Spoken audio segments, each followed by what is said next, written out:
கொழுக்கட்டை பூரணம் 3 வகையான பூரணம் எப்படி பண்ணலான்னு தான் இந்த வீடியோவில் பார்க்க போகிறோம். எள்ளு பூரணம், தேங்காய் வெல்லம் பூரணம், தேங்காய் சர்க்கரை பூரணம். இந்த 3 பூரணமும் எப்படி பண்ணலான்னு இந்த வீடியோவில் பார்க்கலாம். இப்போது ஃபஸ்ட்டு எள்ளு பூரணம் எப்படி பண்ணலான்னு பார்க்கலாம். ஸ்டவ்வை பற்ற வச்சு கடாயை நல்லா காய வச்சுக்கோங்க.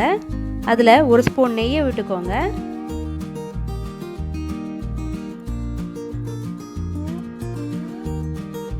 நெய் நல்லா உருகுனதும் உங்களுக்கு தேவையான அளவு எள்ளை போட்டுக்கோங்க.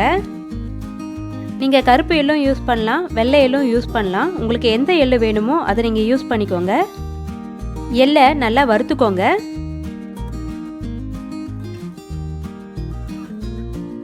இப்போ எள்ளை நல்லா வறுத்தாச்சு. இந்த ஸ்டேஜில் இறக்கிடலாம்.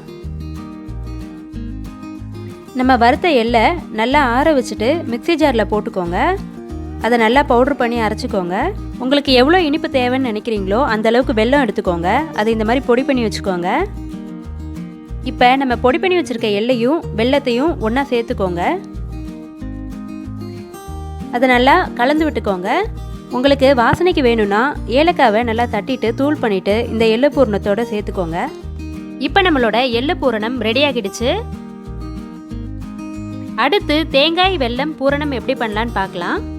ஃபஸ்ட்டு தேங்காயை எடுத்துக்கோங்க. அதை சின்ன சின்ன பீசஸாக கட் பண்ணிக்கோங்க. அப்புறம் நல்லா அதை அரைச்சி துருவி வச்சுக்கோங்க.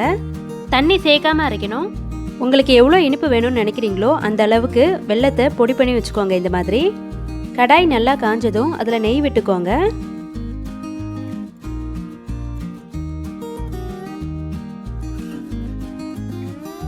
நெய் நல்லா உருகுனதும் அதில் நம்ம அரைச்சி துருவி வச்சுருக்க தேங்காவை போட்டுக்கோங்க. இப்போ தேங்காவை நல்லா அந்த நெய்யில் கொஞ்சம் வறுத்துக்கோங்க. ரொம்ப கலர் மாறணும்லாம் அவசியம் இல்லை. லைட்டாக வறுத்ததுமே அதில் நம்ம பொடி பண்ணி வச்சுருக்க அந்த வெல்லத்தை சேர்த்துக்கோங்க.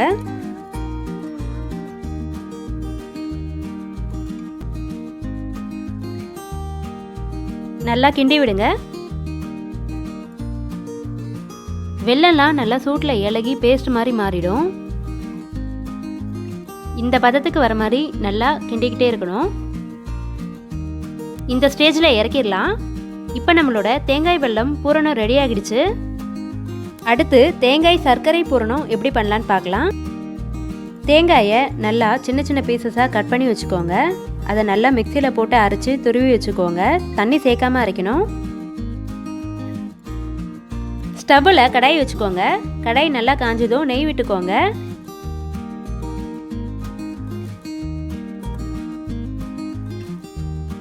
நெய் நல்லா உருகுனதும் நம்ம அரைச்சி துருவி வச்சுருக்க தேங்காவை போட்டுக்கோங்க. தேங்காவை அந்த நெய்யில் நல்லா வறுத்துக்கோங்க. ரொம்ப கலர் மாறணும் அப்படின்லாம் அவசியம் இல்லை. லைட்டாக இந்த மாதிரி வறுத்தா போதும். இந்த ஸ்டேஜில் இறக்கிடலாம். நல்லா ஆற வச்சுக்கோங்க. நல்லா ஆறினதுக்கு அப்புறம் தான் சர்க்கரை சேர்க்கணும். உங்களுக்கு எந்த அளவுக்கு இனிப்பு வேணும்னு நினைக்கிறீங்களோ அந்த அளவுக்கு சர்க்கரையை சேர்த்துக்கோங்க.